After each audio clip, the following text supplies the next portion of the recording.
Welcome back with the Vet Fam. Today we have Trauma Bonding Part 2 with the lovely Chris. Chris came to the dark side with Amber and I after we had to, well, not had to, we were forced to clean house a little bit in the internal medicine department. And to say that she was one of the biggest workhorses of the department is an understatement. She does not sit still. She will not just let things go. She is up and moving the whole entire time, and we love her. She has one of the funniest personalities, and the fact that she just couldn't sit still. At first, we were like, what is with you? And then you're like, I gotta go do something. And then it just became like this endearing thing. I'm like, oh, Chris went to go clean something. Chris went to go hold an animal for emergency. Well, she'll come back. Don't worry. Oh my God.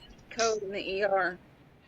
That is so true and embarrassing and true. Because I just look at her, I'm like, Chris, where did you go? She's like, I went to go help pull blood. I can't just sit here and wait. I gotta go do something.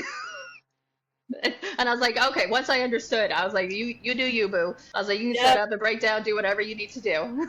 I'll be here typing. She was my driving force on overnights when we started together. Like her energy just, that's what was going on overnights. Yeah. And I'm pretty sure, Chris, and correct me if I'm wrong, you barely drink any caffeine. I do have my monster in the morning. Okay. But notice that she said just one. One. Yeah. One in the morning. Yeah. And that's it. Yeah. That's my kicker. I drink coffee. My toffee? I drink a toffee. Yeah. I was gonna say, I was like, I drink coffee until my GI says I can't anymore, and then I switch to an energy drink to keep even like a fifth of the energy that Chris Yeah. No, I have, but it's like because I wake up so early, so I feel like I have to drink something, but then I just go. I just can't sit still. I had a doctor, the doctor I worked at the following practice, he would call me like a shepherd dog. Like I had to hoard everybody because I had to keep moving and hoard. It's like, yeah, I guess I'm not wrong. I'm not wrong. I was gonna say, it's like, and you have the correct breed for you. She owns boxers who are also high energy, so it's like match made in heaven on that one. Yeah, yeah. Just runs 20 miles for fun. Oh, it's so good. I love that. And she would go to CrossFit before she would come in at 7 in the morning or 7:30, and I'm just like, I got dressed and came to work, and she's like, I ran and I went to CrossFit and now I'm ready to go, and I'm like, I can't.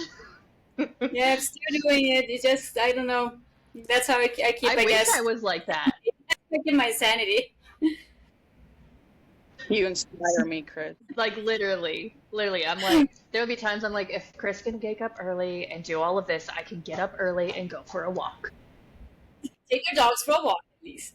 Yeah, and so I do that now, 4 to 5 days a week. I'm up at 4 a.m. walking Alley Dog around in the neighborhood to get us out and about in that. So, you have rubbed off on me in a very positive way with your very high intensity. Like, you were the only one that could rival Dr. Martin's energy level. Yes. Yeah, that is for sure. Yeah. Like, hands down. He was And so we're going to this is part 2 of trauma bonding. So like I did in the beginning, I will give you the definition of trauma bonding.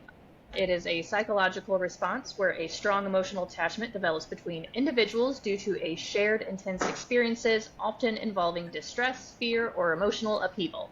This bond can form even in unhealthy or toxic circumstances. Say that 5 times fast. So with Chris, she came in after one of the doctors that we worked for wanted 2 of her technicians gone. I was the supervisor of the unit, and the manager that was not Amber, he wasn't great in any way, shape, or form, thought it would be a great idea to have me do the firing, even though I had never done any of that. I had never hired or fired, and luckily I am who I am, and I had, X, Y, and Z listed. I had 0 support except in our HR at the time that was there. She was the one that was like, no, she should not be doing this. She put a stop to it in a sense, because when we made those phone calls to let those technicians go, the manager was useless. Absolute, like he didn't say 2 words and was like, yeah, you're going to be fired, and that was it. And I had to then step forward and be like, no, it's because of X, Y, and Z. Yeah. And it was because of that situation that Chris had to be told to come into the dark side. Thankfully, she I mean, you were a little nervous, but thankfully she thankfully she was a very much go-getter and learned very quickly on how we operated and became a very crucial point amongst the team, bouncing between all the doctors and the clients, and just really, like, after you got over the initial shock that you were coming to the dark side, you were off to the races after that. And I applaud you for being thrown into that scenario, because it wasn't a great one. You didn't really have much of a choice, and I appreciate your willingness when you came on board. But yeah, that's how we all got stuck with Chris, or Chris got stuck with us on how you like to word that one. Yeah. I appreciate that, because it's funny, because we never know. There's 2 things that, like, sometimes that I got out of this is, like, we never know, like, who we inspired, and sometimes, like, the little things that we do, like you said, like I just get up and exercise. And for me, it's no big deal, like, but some people say, like, wow, like, how do you do that? It's like, I don't know.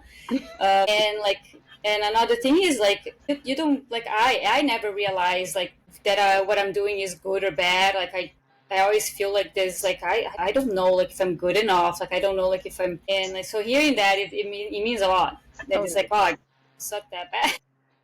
No, I don't think your name and suck should be in the same sentence, Chris.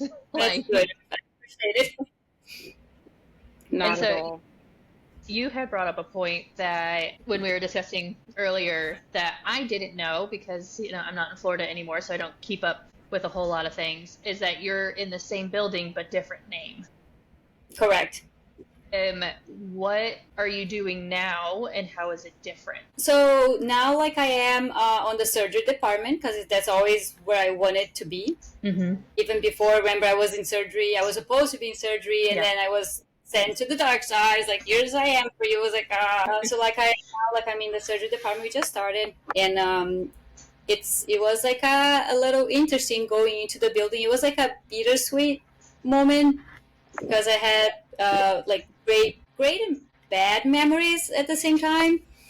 And, like, the inside, it was almost like going into a place and thinking, like, this is what it could have been.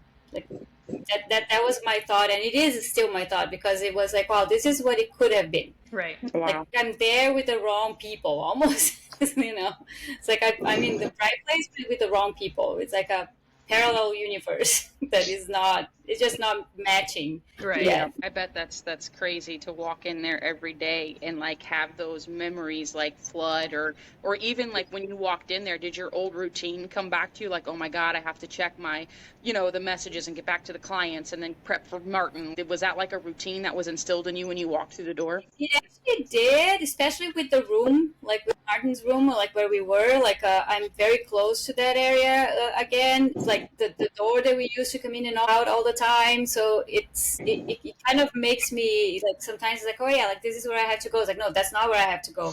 Or that's how I come in. That's not how I come in. Right. It's very interesting. And the rooms, like, even having the same issues that we had before, like, you guys remember the rooms, and we could hear everything, like, what was said in the exam rooms and in the back. So even that is like, wow, like, that's just like it was. And I have to stop myself from saying, because I hate that kind of like, oh, that's how it was again before, like, I don't want to keep bringing the past. Let's say it, but it's bittersweet. So it's a bittersweet. I think certain minds want to know if the roof is still leaking. You know what? No, but the washing side are still very, very bad, and they don't work. They'll go off all the time. Yeah. So we still have, like, a lot of the same issues, like the oxygen beep, like, still, and, like, still, like, some weird things but it's again, it's like what it could have been. Like, they did a good thing with the place, and it's like, we have floors. You wouldn't think we have floors, not concrete, easy to. No, floors. Yeah. And weird enough, like there's a few people from that time that are there too. So Oh, nice. yeah, so it's kind of like it's weird because it's kind of like speaking about trauma bonding and leaving the place, and then you go back to the place and you see the same people. It's not like my people because like the group that I used to work with all the time, but But it's kind of like a deja vu. Like I have a lot of deja vus there. I guess that's the word. yeah.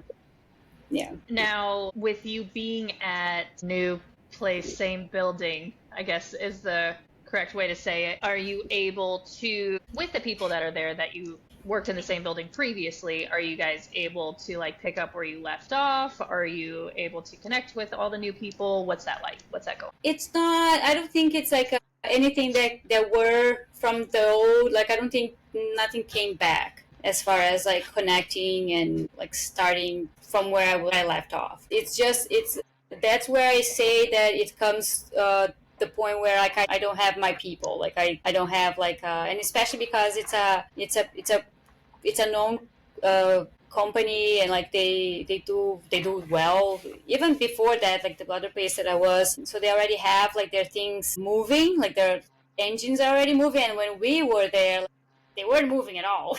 So Right. we had, like we had to try to make it work, and they already have like that thing going. Yeah, they have processes and protocols and policies and things like that we didn't have. That they Exactly. erected Right. this building with all of these departments, but no flow, there were certain policies and things like that, but it wasn't inner working gears. It was separate machines, if you will, that literally just sat. But in a way, like, I think that kind of got us excited a little bit because we didn't have, like, it wasn't like a corporate or something like that, so we knew that we could make that place work. Yeah, Like make that point too. yeah, like we didn't have like a protocol, so we were making the protocol. Remember, like sitting with you guys and creating new protocols. So I think that belief that we could make it happen brought us together as well. Yeah. While in these places that I go, which was two since I left, due to circumstances, not me, but like they already have things in place. So I feel like I'm more like a number than like someone participating. Right. A lot of Yeah, having buy-in to the growth and the processes and things like that. And I think that did a lot for us in terms of team building. But Yeah. we didn't necessarily know that was occurring, but we're coming up with all of these things as a team and making them work and watching them flourish. You know what I mean? Like there were, like you said, sometimes the engine would stop, but that IM engine, it kept going. No matter, it was like a freight train. Like we were going no matter what, and we had to make it work. And then we would adjust our protocols as we went along. You know what I mean? So what made it beautiful, that what made it so great, and that's why it was so hard to stop. Yeah. Like the people that we work with, like it's almost like we created like a family, and we knew like how we work. Like you guys knew that I wouldn't sit still, and it wasn't a problem for you because you knew that that's how I work. I knew like like how Joyce would say something and I wouldn't take offense because that's how she was. But now everywhere I go, like I feel like I do something and people are like, oh, what's she doing? Oh, like she's rude or something like that. Oh, she wants to. I don't know. It's just hard. We understood each other. We're like an island of misfit toys. Like we were all in it together. We, like you said, we understood each other. We supported each other through life events, through work events, through so much. And I remember. It's like right after you left and I stepped into the PM position, Chris, I was in IM multiple times a day because those were my people. Yeah, still, like I would go sit in there and hold for ultrasounds or chill with Chris or have conversations with Chris, or I'd bounce over to Weaver's side and have conversations with them because that was my comfort zone. When I got stressed out, when I got anxious, when I got, oh my God, what am I going to do? I needed to go over to IM, and that's what made me feel better. Just a few minutes over there, I was able to get up and go about my day. It was like a therapy session. Yeah. And that's what's been missing everywhere I go. That's what's missing, and it's hard. It's been hard. Yeah. No, I agree. I feel the same. I do. Yeah. Like I love the people that I've worked with since CARE, since that place. Yeah. Joyce, don't yell at me. It's all right. but it's a different kind of bond.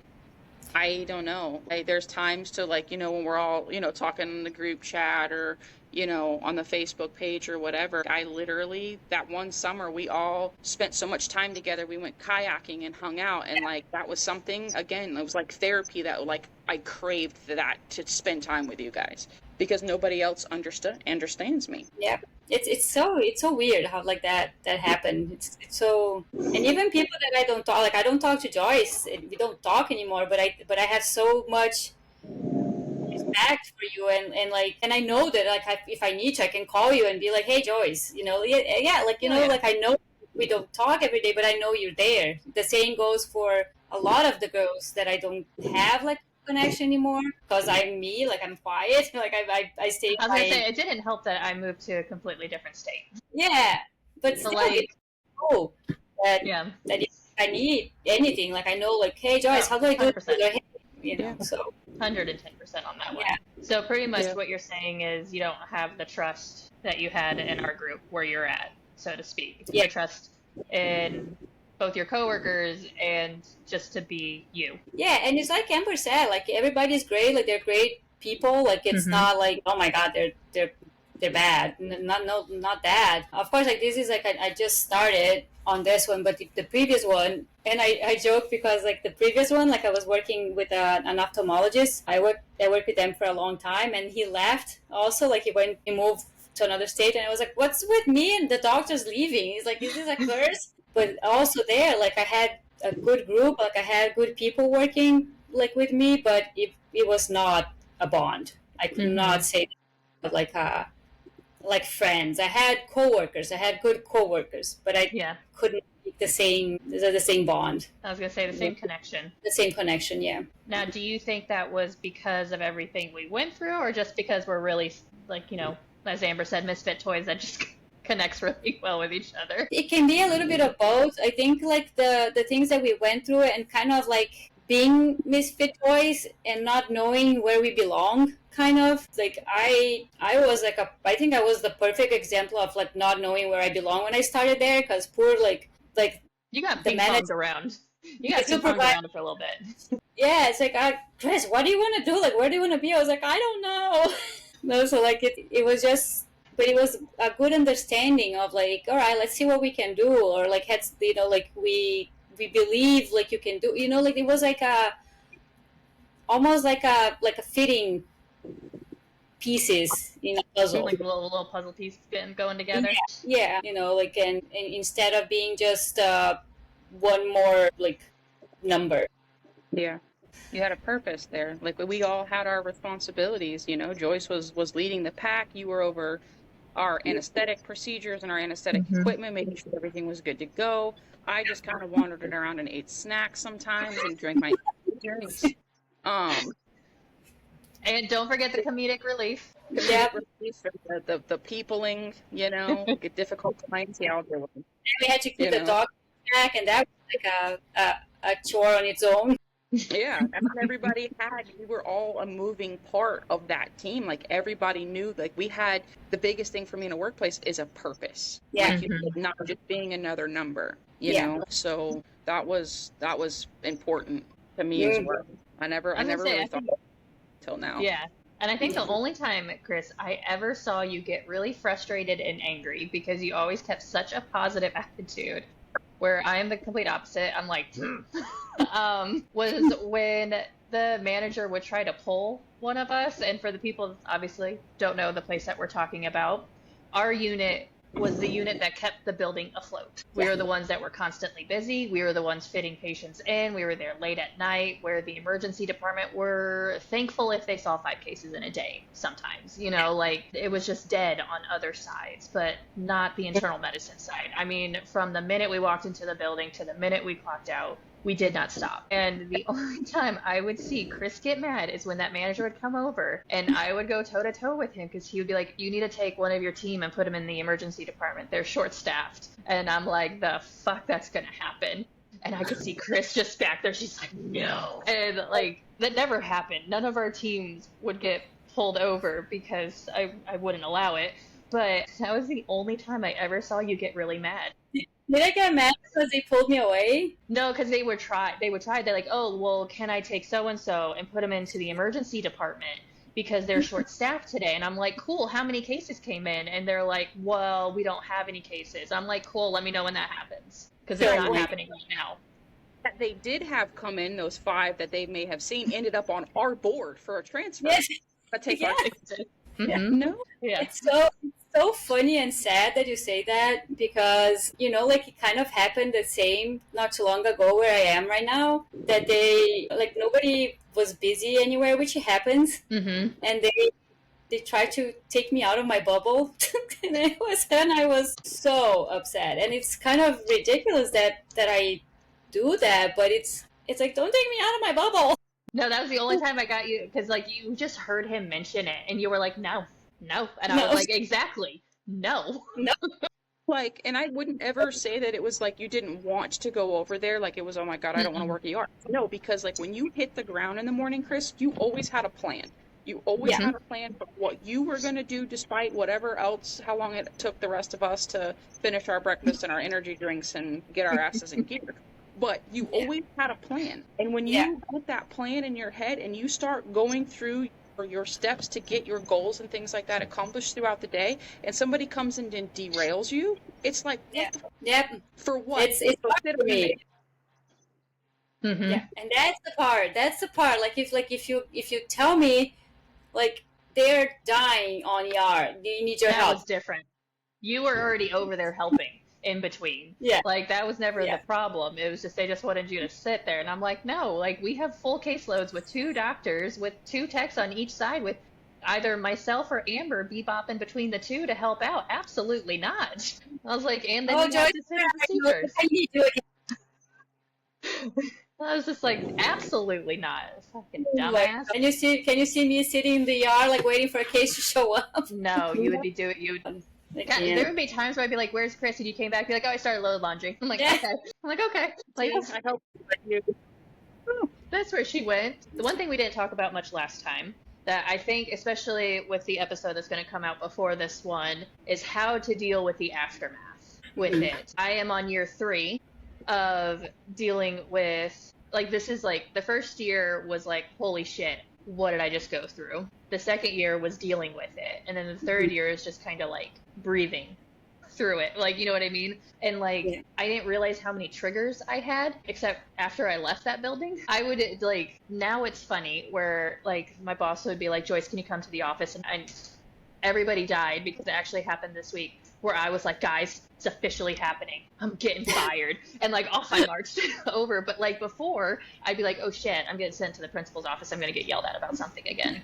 You know? And so like, or we hear certain noises or certain phrases and we'd be like, you know? And so I know what helped me with that. And some of it involves therapy, but also to deal with the other issues of my life. One thing that I will commend you on is exercise. You said it several times. It helps your brain. And I was like, yeah, sure, cool, kudos. I get it now. You get it? I get it now, you know. It does help.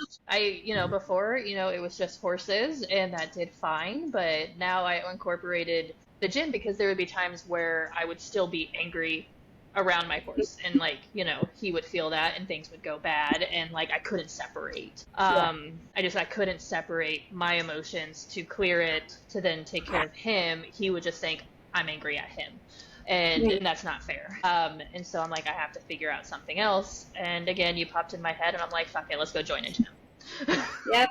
Yay! And it's still joined. So I wanted to know if you have incorporated anything else besides your crazy exercise routine that you already do or have processed anything. I don't think like I incorporated anything like I should. I do therapy, which is it's been helping me a lot.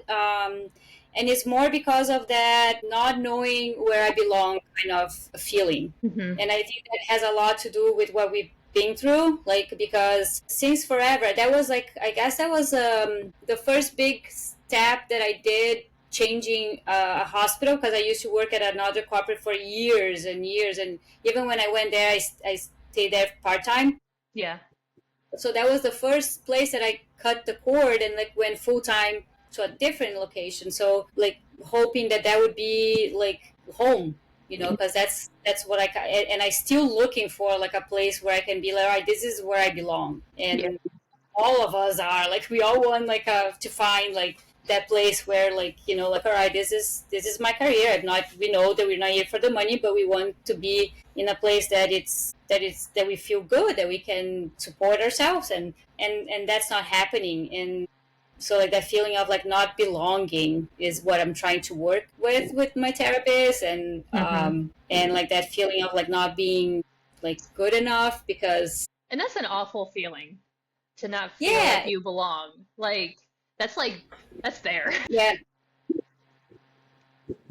So like huge kudos, because talking to a complete stranger is very, very daunting and scary all in itself. So taking that step is huge. Do you think it's been like, how long have you been going, if you don't mind me asking? so like I think I actually went right when I switched, like when I finally decided to leave, because we knew like it was happening anyway. So like I think I started right away, and then I stopped for about half a year or so, but then I came back because it's just still like I still see my mind like spiraling, and then of course like everything is like our brain and like how we work, everything is connected. Whatever happens at work we bring home, and vice versa.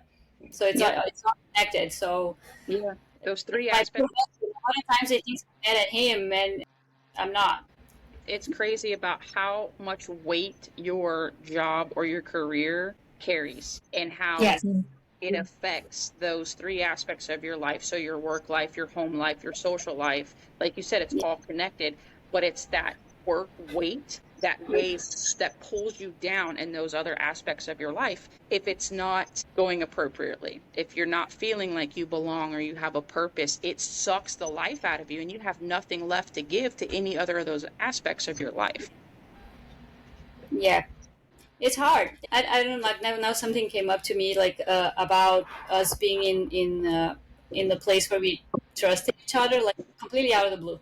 When I was there with you guys, remember I got a new dog. I got like Normal. yeah, and I would bring Norma to work, and she would stay there with us, and she would cry, and everybody was like kind of like helping me, quote unquote, like, you know, bring this dog and be like, shut up, like, or be quiet. But nobody cared that I brought her. And this year I got, because I lost my other two dogs. I lost Jack, I lost Emma, blah blah blah. Such is life. So I got Selma, which is my new baby boxer, and She's I adorable, started. by the way. She's adorable. Adorable. And she's helping me a lot. Bringing a new dog helps a lot. But anyway, so I brought the dog, just like, oh, I'm just gonna do like I did before. I bring it to work sometimes. I bring it to daycare. I had a really hard time in the beginning because I didn't feel, even bringing my puppy, and you know, like how puppies annoy the heck out of everybody. I felt like I'm bothering these people. I felt like I was like this is, I shouldn't be bringing her. She's crying. She's being terrible, and I was like feeling like this horrible person that I'm bringing a puppy to. You know, like, so I like actually like, nah, it's not gonna work. And I miss you guys. I miss my other family that helped me with Norma all the time. We all co-parented. Yeah, it was like a little things, little things like that, you know, that made me feel like, nah, they don't like my puppy. Now, like, of course, she's a little bit more well behaved, but still. I mean, everybody had to deal with Alley Dog at work, so. Yeah. Oh, yeah, and especially where we work, you know, like it's a puppy. She's gonna cry. She's gonna have diarrhea. She's gonna have like. What were you gonna say, Amber? I don't remember. I'm functioning on the bandwidth of a goldfish today. Things of life. Things that happen. Yeah. So, like, feel Go like ahead. you're moving forward in a positive direction, or do you still feel kind of stuck? Like, I'm kind of stuck. I am kind of stuck. Like even now, like this week, this past few weeks, I'm still like trying to figure out like what's the best option. I'm not like, yeah, I'm still a little stuck. I hope I get. I understand that feeling. Amber had to listen to me rant and rave until all of a sudden I had it, and it took me 3 shifts to get there. Yeah. And literally, it was a huge light bulb, a huge relief. Don't beat yourself up for it because, again, like Amber and I would meet a couple of times a week before this podcast started, and like we talk about life and catch up on things. And she heard me rant and rave about not knowing what I was going to do, who I was going to become, where I was going to be. Like, she heard it all. And then just one day, I was like, this is what I'm going to do. And that was it. Yeah. I'm so proud And of her. it will come. Took me years. Yeah. It's But- scary. It's kind of scary to It's not. terrifying. It is terrifying, and it weighs so heavy on your brain and on your soul that you feel like you don't have a path in this world, and that this is all that you're going to be feeling and doing. Yeah. Like, it's like, for me, it was, I didn't feel like I was enough, that I was pretty much a failure because I didn't have a plan like I thought I was going to have a plan, and then, all of that. And like, I'm telling you right now, don't beat yourself up, because it will happen. It's going to be this huge light bulb, and then you're going to be like, there it is. And that's all it's going to be. It took me 3 years. I don't think it'll take you that long. I feel like I'm in an adventure right now. Like I feel like I'm in like in the middle of the woods, trying to explore and see like where things lead me. Because I don't know like where's I'm going, pretty much. 100% sympathize with you on that because I know like, where my goal is. yeah, I just don't know how I'm getting there. And I You're love gonna that you get said you're going to look at it as an adventure, because that's a perfect way to look at it, since you already have your goal in mind. Yeah. You're like I'll find a way to it. yeah, you've got a perfect path to your end goal that works best for you. Yeah. And that's also something, is like, you have to find what's best for you, not for what's best for the people around you. Yeah. And like that is that's the sad part of it, and with this whole like not having the team and the coworkers that we want to have. Like, first is like the comparison, because wanting or not, like I compare like pretty much everybody to the team that I had with you guys. It's like, hey, you're not Amber, you're not Joyce. Like you don't get me. So that's bad. So that's something I'm trying to like work on it, because nobody is the same, and we can make new teams and we can make new bonds. But that's the psychological part of a trauma bond. Yeah, exactly. yeah, That's the psychological exactly. part of the trauma bond that you like to try to work through, because like the same, like that, oh my God, you're not Chris, you're not Joyce, you're not Dr. Martin, don't talk to me like that. exactly. Like and like sometimes I say something and they don't understand. Yeah. Because they don't know my language, because I have a language that only certain people understand. I know exactly what they got you, Chris. Yeah. But always like just like I just then the frustration, and then it comes all that, the frustration, You the get really not frustrated, yeah. like, and we are so hard on ourselves. Like, I am so hard on myself, because then like I see like a little tiny gravel, like rock, and like I just stumble instead of just so it's hard. I had a point. I lost my point. That's okay. No, but like, where I'm at, it took a full year to be able to fully connect. And I work with a crap ton of people, because it's day shift, night shift doctors that change schedules all the time. You got people from other units coming up and down. So like, I had to learn a lot of people, but like, you don't connect to them the same way. And luckily I landed on the unit that is the Wild West of all the units. So like, I fit right in with the chaos, but there's only a couple of people that I know I can go to and be like, okay, you have my back. But it's not the whole team. Not like I had. It's not gonna be. It's Yeah. okay that it's not gonna. I think we have to expect that it's gonna be like the whole team, or like we had before. But what I see, like one of the consequences that I can see on this change is the act of not caring, and I don't like that. Yeah. I don't like when you don't have a connection and you're doing your thing, and then you don't see like much result on what you're trying to achieve, and then I start being like, all right, I don't think I should care that much then. And that's not you, because you cared. I was like, you cared very deeply about what you were doing and learning and everything like that. Like, you were always, because like, the doctors would bring in articles, you were always looking at them and reading them and studying them and things like that. So that I feel for you on Yeah. that one. So this not caring is like, oh, or even if I have like an idea or like a suggestion, and it's like I shouldn't care because it's just not gonna. That's hard. Yeah, that's hard. We've been through some stuff, guys. Yeah, it's like I was gonna say, I was like, all what of the this. hell? What the hell? What the hell?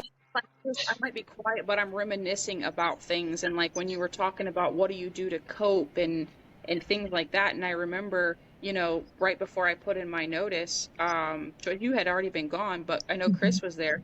I was out for what, a week and a half, 2 weeks, and that I had to go home. When I say I had to go home, I went like to home with my family to Orlando. I called my supervisor and I said, well, I called them and I'm like, listen, I have to go home. I walked in the building and I could not breathe because all the bad stuff that was happening to our surgery department, to our technician, and I couldn't fix it. And I literally, I had a breakdown and I had to go home, and I started seeing a psychiatrist, literally as soon as I got there, my family had things lined up. I had to talk to a psychiatrist. I got started on medications and things like that. And after a week and a half, I reached out to them and I said, as I'm going through this, I'm still having to attend meetings and do all kind of stuff. But anyway, I reached out to them and I told them, I said, I am done. I will give you till March 10th to make sure that my team is okay. But after that, I have never quit anything like that in my life because I can't give up on things. But it was either me or that place. It killed me every which way it could to leave my team, literally. And even now, it's been what? I think I left in what, Chris, 2020 maybe? Yeah. When you ask, how do you guys cope with it? And you do, I haven't yet. I'm still pushing everything down. I stopped going to therapy. I stopped taking medications. I'm pushing everything down and trying to move forward, holistically, with the team that I have now. They are fantastic. I love them so much. But it's still in that back of my head, that failure, that where do I fit in? Do I still want to do veterinary medicine? And I'm not good enough, Chris. I understand that to a T, and it is draining. It's horrible because we're not like that.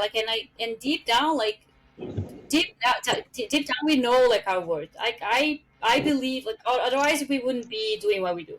I know I am. Look at yourself in the mirror. I'm good enough, but it's just that it's not enough. It's almost it's not enough for me to know missing. And I know what you're saying when it's like that is you're still dealing with that because it's almost it's a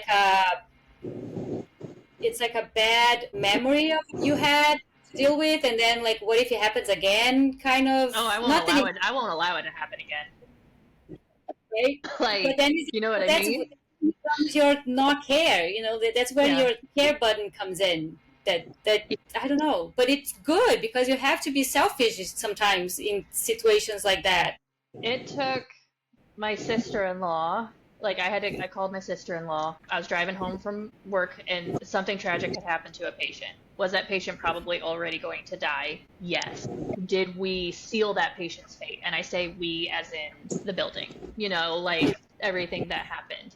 And I was like, did we seal that patient's fate? Yes. And then we had to deal with the aftermath the next day. And I remember driving home, called my sister-in-law, and I was like, I have an HR question, explain the whole thing. I didn't even get to explain the whole thing. She literally said, I'm just going to stop you right there. She's like, why are you giving up your morals and your values for this place?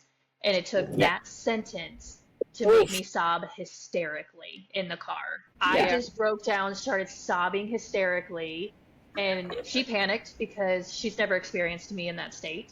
She's known me since I was 12 or 13, but actually younger than that. She's known me a very long period of my life. She's never seen me in that state. And she's like, we'll get you up here. And that was the big push to leave. But it took that sentence that made it click that was done.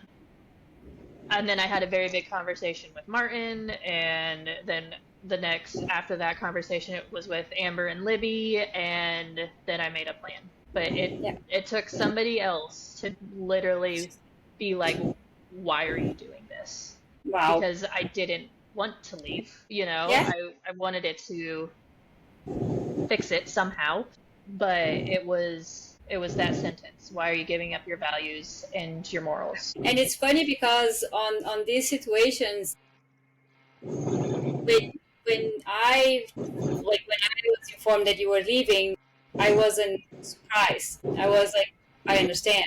Mm-hmm. When Amber came and said also like she put in her notice, like I totally understand, and it's kind of sad that when we see what's happening and it's not like, oh, why are you leaving, like it's like, yeah, Like I because get it. it's just not like, we know that there's nothing else that can be done, so it's kind of sad when it comes to that part that is being like, Yeah, when your leadership starts dropping like flies, that's a problem. It's not the fact that we got fired. We were like, no.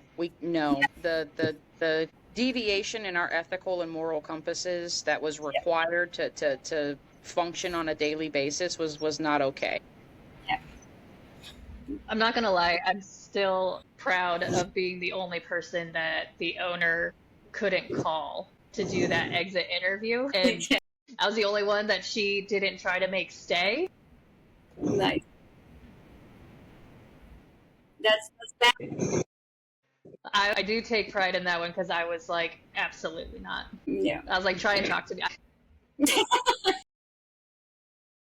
I told the practice manager at the time that I was very much looking forward to that exit interview when she told me when it was going to happen, and I just waited And with nothing. bated breath, and nothing happened, and I was so disappointed because I am who I am. I had a list. Oh my God.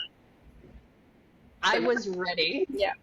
And the best part was on my last day, I had told the practice manager, I was like, hey, I know it's my last day. You're going to deactivate my badge. My dogs are still here, but I'm going to the movies. Can I still come back, use the badge, and get in and get my dogs? Absolutely. That badge was deactivated the minute I walked out that door. I had to have them unlock the door to get my dogs out when I came back. I don't know what the fear of like companies like that. This is not the first place. Not that I left. Like, it didn't happen to me, but the fear of like, oh, this person is not welcome here anymore. It's like, it's just so weird to me. It's just so bizarre. Like, you got my dogs. I'm coming back that night. Yeah, but it's, like it had to be something really bad for me to say that to someone, and I hear it so many times. It's like, this is so weird. It's like, but literally, like, for some reason, I knew like the time, and it was literally as I was like getting my car driving away is when they did it. Oh my God. And like it was receptionist. He's like, "Oh, hey, come on in," and I was like, "I just need to get my dogs." And he's like, Okay, sure. Yeah. Love it. "Okay." Yeah, Man. that place. We like a Netflix special about the things that Oh yeah, if we had like a good producer, like a good like editor or whatever, like I would watch it. Yeah, like we would have plenty of stories and like life lessons and what not to do or whatever. Yeah. My biggest thing that came out of it is not realizing how much I had an issue with not being seen or heard. Yeah. Like that sentence of being seen and heard, it never triggered And that hurt. as a thing. Yeah. And it took until about 6 to 8 months ago that I was like, this is what one of my biggest issues is right now, is not being seen or heard. And I went off on a friend on it, and I was like, you're not hearing me, you're not seeing me. Like, just like, and she's like, what do I do? And I was like, okay, I can track this all the way back. It like thinking about that, I guess they messed up. Like they really messed up because we were all like we are all like strong people. Very, yeah. Yes, it's one of the things, and I don't know if that worked for their disadvantage, but that's stupid on their part because we're not just people that are like, yes ma'am, no ma'am, so. And I think that's the problem with a lot of places we go. At least a lot of places that I go is like, I'm not like a yes person or no person. Like I can, even if I give an idea and it's wrong, at least listen to it. Yeah. At least consider it. I don't need to be right. I don't need to be right all the time, sometimes. Oh no, that was one of the things that I loved, because you'd be like, why don't we do it like this? And I'd be like, okay, well, I see your point, but this is why, because of X, Y, and Z. And then you were like, okay. And then that was it. Or you'd be like, can we do it this way when a patient comes in? And I'd be like, yeah, sure. Go for it. Love that idea. If it doesn't work, fine. Exactly.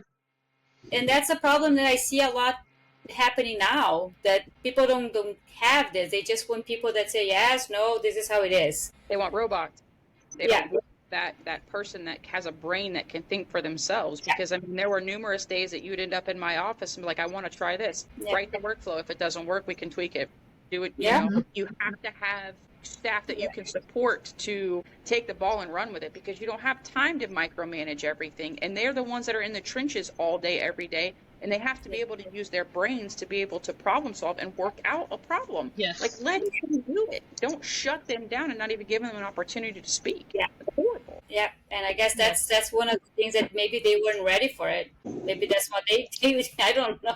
Well, it's a lot to say that you want people coming in that are independent thinkers, right? It's another thing dealing with independent thinkers, because they're going to challenge everything that you have put into place thinking that it's correct, when then you have someone coming in, doesn't matter how they approach it. They could approach it in a very nice way or a very like, this is stupid, why don't we do it like this?